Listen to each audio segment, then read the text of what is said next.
NDA के बारे में पढ़ना है, एएनडीए के बारे में पढ़ना है। बहुत ही इंपॉर्टेंट टॉपिक है, ठीक है। कई बार क्वेश्चंस में पूछा जाता है, बहुत बार पूछा जाता है, ठीक है, कि एएनडीए क्या होता है, एनडीए क्या होता है। कई बार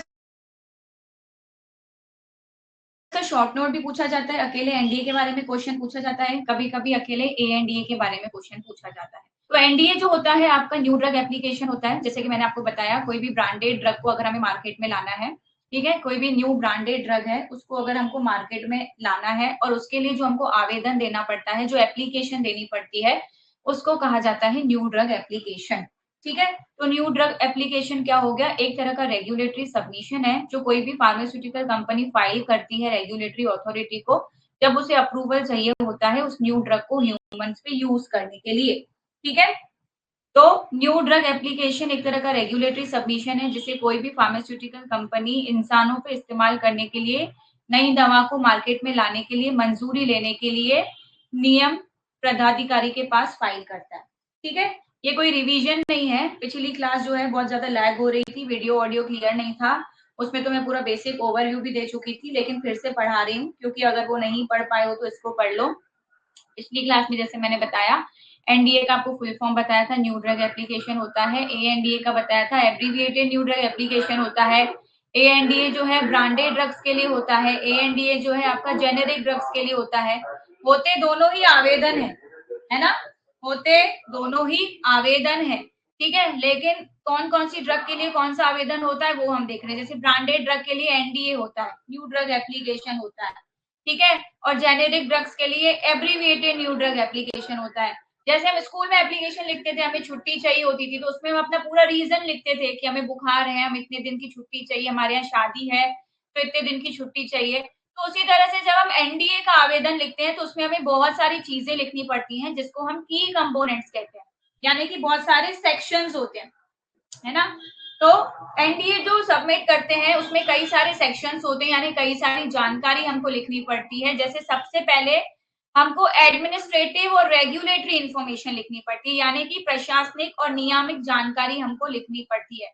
अब ये एडमिनिस्ट्रेटिव इंफॉर्मेशन में क्या आता है, इसमें आती है एप्लीकेंट की डिटेल्स, यानी कि जो आवेदक है। सपोज मैंने कोई न्यू ड्रग बनाई और अब मैं चाहती हूँ कि वो न्यू ड्रग मार्केट में आए, तो मैं जो एप्लीकेशन लिखूंगी तो मैं आवेदक कहलाऊंगी। क्या कहलाऊंगी, मैं आवेदक कहलाऊंगी, ठीक है। तो मेरी सारी डिटेल मुझे देनी पड़ेगी, मुझे कंपनी का नाम देना पड़ेगा, एड्रेस देना पड़ेगा, उसके बाद मेरे को ड्रग की जानकारी देनी पड़ेगी कि कौन सी ऐसी ड्रग है जिसका मैंने मतलब डोजेज फॉर्म बनाया है और मार्केट में लाना चाहती हूँ, कौन से क्लासिफिकेशन में वो ड्रग आती है, उसकी रेगुलेटरी हिस्ट्री क्या है, यानी कि वो दवाई ऐसी तो नहीं है जो दूसरी कंट्रीज में बैन है, या फिर वो दवाई ऐसी तो नहीं है जिसका बहुत ज्यादा मिसयूज हो सकता है। ये सारी जानकारी मेरे को अपनी एप्लीकेशन में लिखनी पड़ेगी, ठीक है। इसके बाद मेरे को पेटेंट की जानकारी देनी पड़ेगी कि मेरी दवाई ऐसी तो नहीं है जिसका पेटेंट पहले ही किसी ने करा के रखा है, या अगर मैं पेटेंट कराना चाहती हूँ तो कितने सालों तक का पेटेंट कराना चाहती हूँ और मेरे क्या क्या राइट्स रहेंगे। सबसे पहला पॉइंट एप्लीकेशन में यही लिखना पड़ेगा, ठीक है। आवेदक का विवरण लिखना पड़ेगा, यानी कि कंपनी का नाम पता लिखना पड़ेगा, दवा का नाम लिखना पड़ेगा, वर्गीकरण लिखना पड़ेगा, वो किस क्लासिफिकेशन में आता है, ठीक है। उसकी रेगुलेटरी हिस्ट्री लिखनी पड़ेगी, पेटेंट और एक्सक्लूसिविटी हर जानकारी लिखनी पड़ेगी, ठीक है। जब आप पार्ट 1 कंप्लीट कर लोगे तो उसके बाद पार्ट 2 में आपको इंफॉर्मेशन लिखनी पड़ेगी जो कि पूरी की पूरी ड्रग से रिलेटेड है, जिसको हम कहते हैं सीएमसी, यानी कि केमिस्ट्री ड्रग की लिखनी पड़ेगी। मैन्युफैक्चरिंग लिखना पड़ेगा कि आप ड्रग को किस तरह से मैन्युफैक्चर करना चाहते हो और आपके क्या क्या कंट्रोल्स रहेंगे, यानी कि क्वालिटी कंट्रोल प्रोसीजर क्या रहेगा, ये सारी जानकारी आपको लिखनी पड़ेगी। एफडीए का फुल फॉर्म होता है फूड एंड ड्रग एडमिनिस्ट्रेशन। तो जो सेकंड पॉइंट है उसमें आप ड्रग फॉर्मुलेशन का डिस्क्रिप्शन लिखोगे, यानी कि आप लिखोगे कौन कौन से एक्टिव कॉन्स्टिट्यूएंट्स हैं आपकी ड्रग में, ठीक है, और कौन कौन से इनएक्टिव कॉन्स्टिट्यूएंट्स हैं आपकी ड्रग में। फिर आप मैन्युफैक्चरिंग प्रोसेस लिखोगे, यानी कि आप उसको किस मेथड से बनाओगे वो प्रोसेस लिखना पड़ेगा। कंट्रोल प्रोसीजर लिखने पड़ेंगे, क्वालिटी कंट्रोल प्रोसीजर बताने पड़ेंगे कि आपका जो प्रोडक्ट है हर बार कंसिस्टेंट, यानी कि हर बार कैसे सेम आएगा और उसकी प्यूरिटी कितनी रहेगी। आप लोगों ने देखा होगा ना, जैसे पैरासिटामोल की जो टैबलेट्स आती हैं, फॉर एग्जाम्पल डोलो एग्जाम्पल ले लो, डोलो 650, आप डोलो 650 आज लो या 1 महीने बाद लो, आपको सेम ही मिलेगी। ऐसा नहीं होगा कि आज आपको गोल्ड टैबलेट मिलेगी तो परसों आपको ऑब्लोंग टैबलेट मिलेगी, नहीं। इसको कहलाती है कंसिस्टेंसी, यानी कि पहली बार में जो प्रोडक्ट बनेगा हमेशा वैसा ही प्रोडक्ट बनेगा। दवाइयों में कभी ऐसा नहीं होता कि आज अलग थोड़ा बन गया, कल थोड़ा अलग बन गया, नहीं, दवाई जो है कंसिस्टेंट रहेगी। ये आपको अपनी एप्लीकेशन में लिखना पड़ेगा, ठीक है। थर्ड पॉइंट आपको लिखनी पड़ेगी, आपने जो भी एनिमल्स पे स्टडी करी है, जिसको प्री क्लिनिकल स्टडी कहा जाता है। अब आप न्यू ब्रांडेड ड्रग को मार्केट में लाने जा रहे हो, तो आपने रिसर्च तो करी होगी, एनिमल्स के ऊपर भी स्टडी करी होगी, ह्यूमंस के ऊपर भी करी होगी, तो आपके पास पूरा डाटा होगा कि क्या क्या टॉक्सिसिटी स्टडीज आई, आपके पास वो पूरा डाटा होगा, वो डाटा आपको जमा करना पड़ेगा। आपकी ड्रग की फार्माकोकाइनेटिक्स और फार्माकोडायनामिक प्रॉपर्टीज बतानी पड़ेगी, यानी कि आपकी ड्रग का एब्जॉर्प्शन कैसा है, आपकी ड्रग का डिस्ट्रीब्यूशन कैसा है, मेटाबॉलिज्म कैसा है, एक्सक्रीशन कैसा है, तो आपकी ड्रग का पूरा एडीएमई आपको उस एप्लीकेशन में लिखना पड़ेगा। हाँ, पैकिंग का कलर चेंज होता है घोष जी, लेकिन कुछ समय अंतराल के बाद, और उसका भी एडवर्टीजमेंट दिया जाता है। तुम लोग कमेंट बॉक्स में लड़ते ही रहो, ठीक है, एक दूसरे को ज्यादा ओवर स्मार्ट बताते रहो, है ना, खुद को ज्यादा शाना बताते रहो। जब पेपर होंगे ना, और जब अभी तुम लोगों की वजह से क्लास अटकेगी, तो मैं एक एक को ब्लॉक कर दूं। समझ में आ रहा है? क्लास का डेकोरम मेंटेन करके रखो, कोई भी अपने आप को ज्यादा ओवर स्मार्ट मत समझो। अभी कमेंट ऑफ कर दूंगी, क्लास में कोई भी दिक्कत आएगी, कुछ नहीं बोल पाओगे, मैं तो पढ़ा के चली जाऊंगी, मेरा कोई नुकसान नहीं है उसमें। समझ में आया? मेरा काम है पढ़ाना, तो मैं पूरा पीडीएफ पढ़ के पढ़ा के चली जाऊंगी, समझ में आए नहीं आए, क्लास चले ना चले, फिर मुझे मत बोलना। तो कमेंट कम से कम करो, स्क्रीन ब्लैक हो रही है।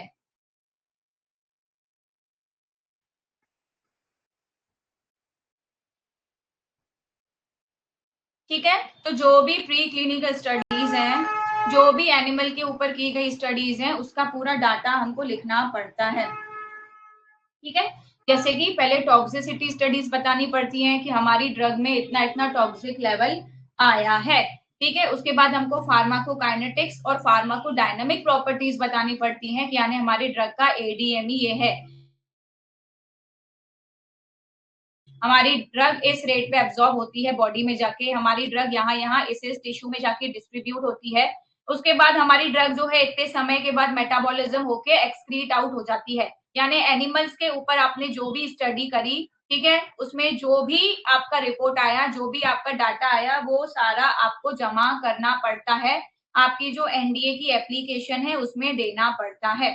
जब आप ये वाला पॉइंट भी लिख लेते हो अपनी एप्लीकेशन में, तो उसके बाद आपको क्लिनिकल ट्रायल्स जो आपने करे, है ना, जो आपने क्लिनिकल ट्रायल्स करे हैं उसका पूरा रिकॉर्ड जमा करना पड़ता है। फेज 1 की स्टडी करी तो क्या रिपोर्ट आई वो लिखना पड़ता है, फेज 2 की स्टडी करी तो क्या रिपोर्ट आई वो लिखना पड़ता है, और फेज 3, जब आपके ये तीनों फेजेस सक्सेसफुली स्टडी हो जाते हैं, ठीक है, तभी जाके आपकी ड्रग जो है फेज 4 में मार्केट में आती है। जब आप ये पूरा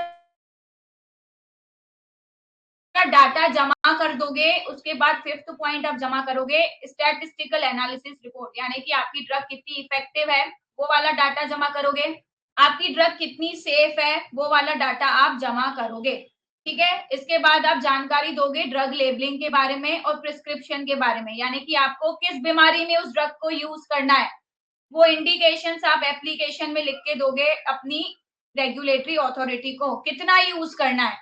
सपोज बच्चे यूज कर रहे हैं तब उसका डोज कितना रहेगा, बड़े यूज कर रहे हैं तब उसका डोज कितना रहेगा, हर एक छोटी से छोटी जानकारी आपको अपनी एप्लीकेशन में, आपको अपने आवेदन में लिखनी पड़ेगी।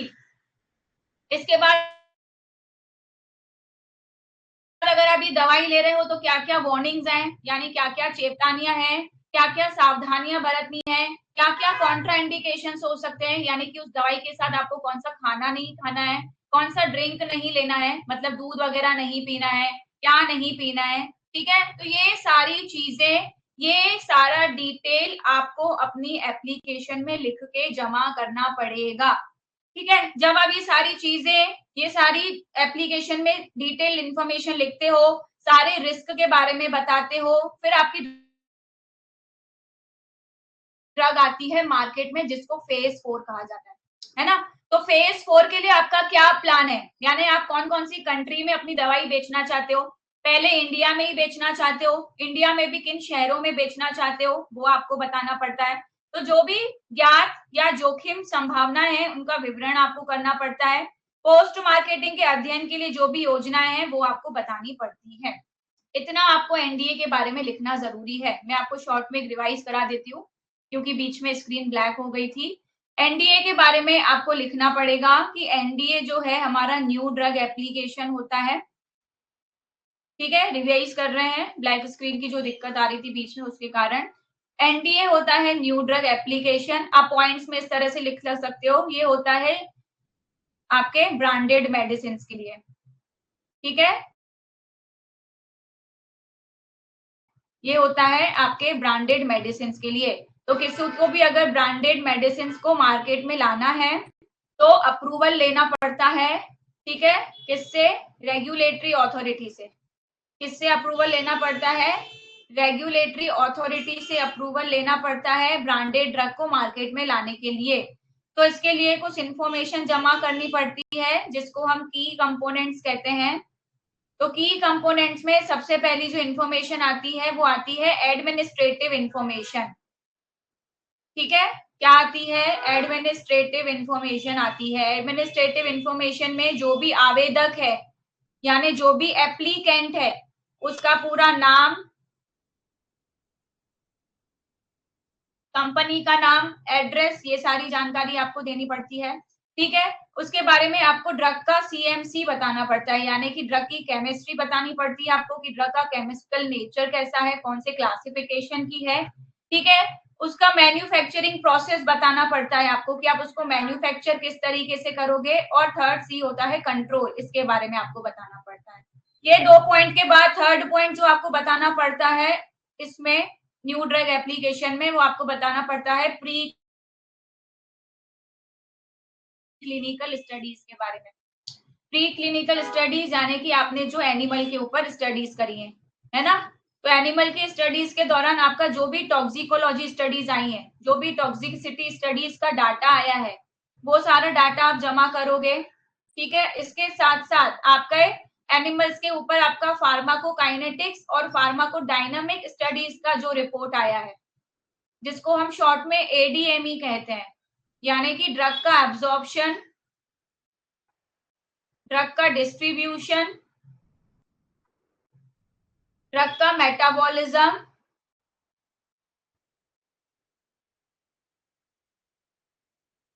ड्रग का एक्सक्रीशन, ये सारा डाटा आपको जमा करना पड़ता है। थर्ड पॉइंट ये हो गया। इसके बाद जो फोर्थ पॉइंट आता है न्यू ड्रग एप्लीकेशन में वो आता है आपका क्लिनिकल स्टडीज का डाटा। क्लिनिकल स्टडीज का डाटा, क्लिनिकल स्टडीज यानी कि जो ह्यूमन पे स्टडीज होती है। अच्छे से समझना, देखो एनडीए जब आवेदन करोगे तब प्री क्लिनिकल स्टडीज का डाटा भी जमा करोगे, क्लिनिकल स्टडीज का डाटा भी जमा करोगे। लेकिन जब अभी हम एएनडीए पढ़ेंगे तो आपको वहां पे ये दोनों पॉइंट्स नहीं दिखेंगे, क्योंकि जेनेरिक ड्रग्स की जब रिसर्च होती है तब ना ही एनिमल्स पे कोई टेस्टिंग होती है, तब ना ही ह्यूमंस पे कोई टेस्टिंग होती है। ये वाले जो 2 पॉइंट्स हैं मेन सिर्फ और सिर्फ आपके न्यू ड्रग एप्लीकेशन के आवेदन में ही होते हैं। तो क्लिनिकल स्टडीज जिसको ह्यूमन स्टडीज कहते हैं, जिसमें 4 फेज होते हैं, आपको पढ़ा चुकी हूं मैं, फेज 1, 2, 3, 4। तो इसमें फेज 1 से लेके 3 तक की सारी डिटेल्स बताई जाती हैं। फेज 4 की जो स्टडी है उसको पोस्ट मार्केटिंग सर्वेलियंस फेज कहा जाता है, यानी कि जब आपकी ड्रग मार्केट में आने वाली होती है। तो इसके लिए क्या प्लान्स हैं ये भी आपको सारा अपने आवेदन में लिखना पड़ता है। ठीक है, इसके बाद आपको ड्रग की लेबलिंग की इंफॉर्मेशन देनी पड़ती है कि आपका ड्रग का लेबल कैसा रहेगा, कैसा इंडिकेशन रहेगा, कौन कौन सी बीमारी में इसको यूज करना है, क्या उसका यूसेज रहेगा, ठीक है, क्या उसका डोज रहेगा। यानी हर एक छोटी से छोटी चीज, हर एक छोटी से छोटी जानकारी आपको अपनी एप्लीकेशन में लिखनी है जब आप न्यू ड्रग को मार्केट में लाते हो ब्रांडेड। ठीक है, बात करते हैं अब हम एब्रीविएटेड न्यू ड्रग एप्लीकेशन की। एब्रीविएटेड न्यू ड्रग एप्लीकेशन जिसे शॉर्ट में ANDA कहा जाता है। तो एब्रीविएटेड न्यू ड्रग एप्लीकेशन होता है, एक सबमिशन होता है जब हमें किसी जेनेरिक ड्रग का अप्रूवल चाहिए होता है। ठीक है, किसके लिए चाहिए होता है? जेनेरिक ड्रग का approval. It allows manufacturers to market a generic version of an already approved branded drug. अब जेनेरिक ड्रग किसका बनता है? जेनेरिक ड्रग उस ब्रांडेड ड्रग का बनता है जो ऑलरेडी अप्रूव्ड है। अब वो ब्रांडेड ड्रग अगर अप्रूव है तो मतलब उसमें प्री क्लिनिकल स्टडीज भी हो चुकी हैं, क्लिनिकल स्टडीज भी हो चुकी हैं, तो दोबारा उसको जेनेरिक में करने की क्या जरूरत है? लेकिन टेस्टिंग तो करनी पड़ेगी। तो जेनेरिक में जो हम टेस्टिंग करते हैं प्री क्लिनिकल और क्लिनिकल स्टडी की जगह, उस टेस्टिंग को कहते हैं बायो इक्विवेलेंस स्टडीज। क्या कहते हैं? बायो इक्विवेलेंस स्टडीज कहा जाता है। ठीक है, तो एब्रीविएटेड न्यू ड्रग एप्लीकेशन एक जेनेरिक दवा की मंजूरी के लिए नियामक प्राधिकारों को दिया जाने वाला एक आवेदन है। यह मैन्युफैक्चरर्स को महंगी क्लिनिकल ट्रायल को दोहराए बिना पहले से मंजूर ब्रांड नेम दवा का जेनेरिक वर्जन बेचने की अनुमति देता है। कोई ब्रांडेड मेडिसिन है, उसने पेटेंट करा लिया अपना, लेकिन जैसे ही उसका पेटेंट एक्सपायर होता है तो वैसी की वैसी जेनेरिक ड्रग बना के हम मार्केट में सेल कर सकते हैं। तो जेनेरिक ड्रग्स का आवेदन जब हम देते हैं तो उस आवेदन का नाम है एब्रीविएटेड न्यू ड्रग एप्लीकेशन। इसके भी कुछ की रिक्वायरमेंट्स हैं, की कंपोनेंट्स हैं। तो इसकी कुछ जो चीजें हैं अप्रूवल के लिए, कुछ मुख्य जरूरतें हैं, वो ये है कि जेनेरिक ड्रग का एक्टिव इंग्रेडिएंट बिल्कुल वैसा होना चाहिए जैसा ब्रांडेड ड्रग में था। यानी आप जेनेरिक ड्रग बना रहे हो यानी किसी ब्रांडेड ड्रग की कॉपी बना रहे हो।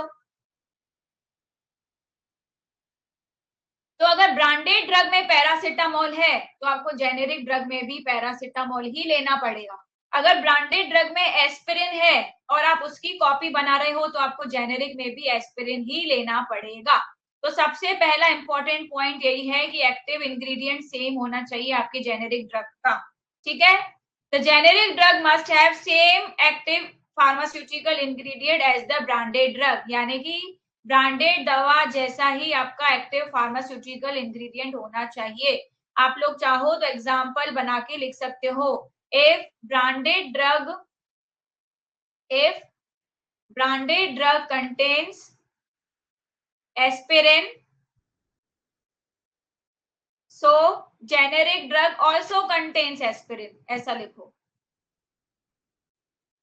ठीक है, तो इसका ही दूसरा पॉइंट बना के क्या लिख सकते हो? If branded drug contains paracetamol, so generic drug must contains paracetamol. ऐसे दो एग्जांपल बना के लिख सकते हो। ठीक है, सेम एक्टिव इंग्रेडिएंट के बाद दूसरी कंडीशन आती है सेम डोजेज फॉर्म और same strength. Same doses form यानी अगर आपका ब्रांडेड जो है कैप्सूल है तो आपको जेनेरिक भी कैप्सूल ही बनाना पड़ेगा। ऐसा नहीं है कि आपने एक्टिव इंग्रेडिएंट सेम लिया लेकिन ब्रांडेड कैप्सूल है और आपने जेनेरिक सिरप बना दिया, नहीं कर सकते आप ऐसा। तो डोजेज फॉर्म सेम होना चाहिए। अगर ब्रांडेड टैबलेट है तो आपको जेनेरिक भी टैबलेट ही बनानी पड़ेगी। स्ट्रेंथ सेम होनी चाहिए, यानी कि अगर ब्रांडेड 500 mg का है तो आपको जेनेरिक भी 500 mg ही बनाना पड़ेगा। आप अपनी मर्जी से उसका डोज स्ट्रेंथ नहीं बढ़ा सकते, है ना। उसी फॉर्म और उसी स्ट्रेंथ में अवेलेबल होनी चाहिए आपकी जेनेरिक दवाएं। ये कंडीशंस हैं आपकी जेनेरिक मेडिसिन की। रूट ऑफ एडमिनिस्ट्रेशन सेम होना चाहिए, यानी कि अगर ब्रांडेड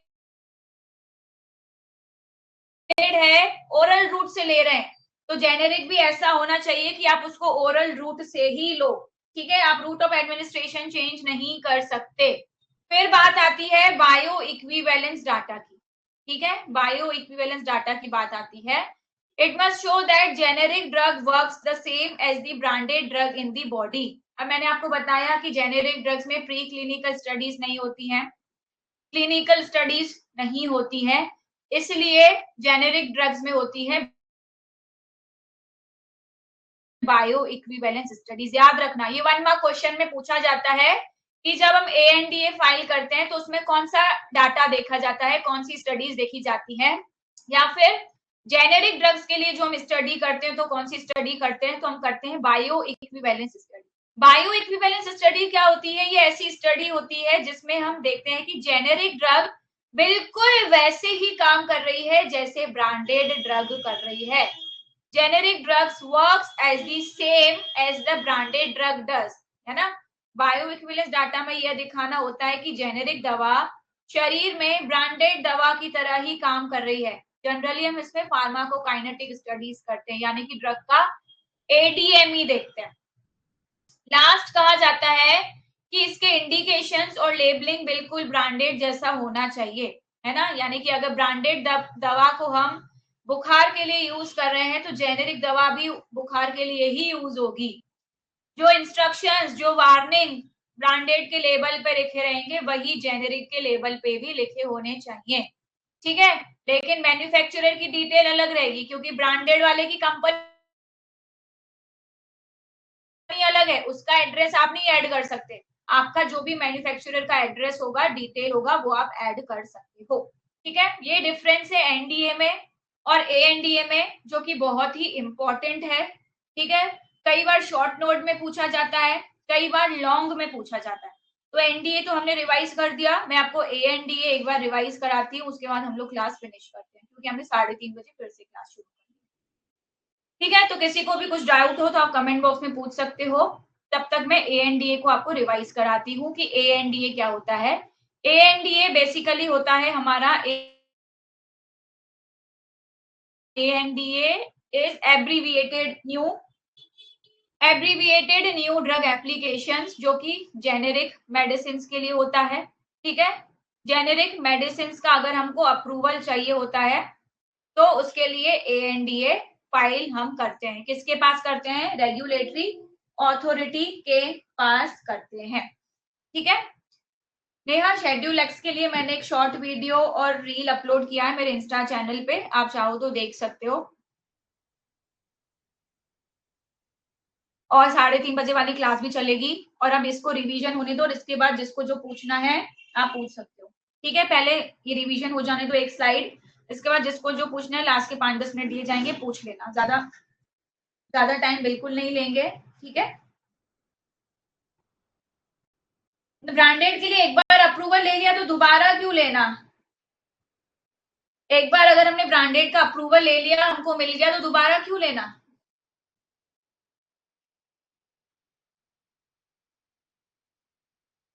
पेटेंट रिन्यू होता है थोड़े थोड़े समय के बाद, पेटेंट होता है अप्रूव, ठीक है।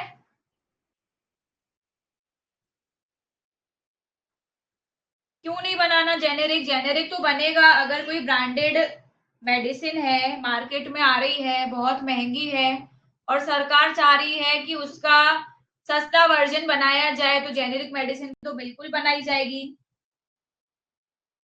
बिल्कुल, ठीक है।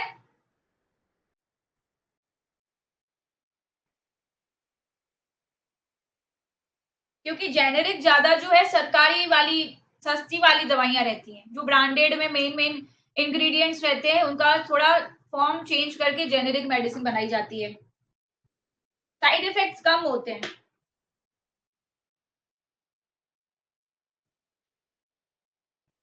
हाँ, इसीलिए तो वीडियो लैग हो रही है, इसलिए रिवीजन के बाद हम क्लास खत्म कर रहे हैं। 3:30 बजे वाली सही से चलेगी तो क्लास करेंगे, अदरवाइज नहीं करेंगे। चलो 5 मिनट के लिए कमेंट बंद करूंगी, कमेंट ऑन कर रही हूँ तो ज्यादा लैग कर रहा है, वैसे तो 1-2 बार कर रहा था बीच में। अब जिसको जब समझा दू, रिवीजन करा दू, फिर जिसको जो क्वेश्चन पूछना है पूछ लेना, तब लैग करे तो करे, है ना।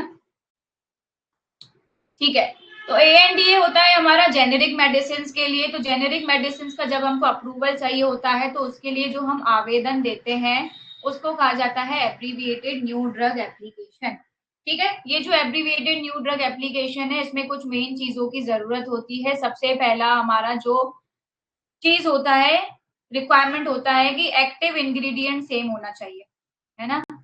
एक्टिव इंग्रेडिएंट सेम होना चाहिए, यानी कि जो एक्टिव इंग्रेडिएंट हमारे ब्रांडेड मेडिसिन में है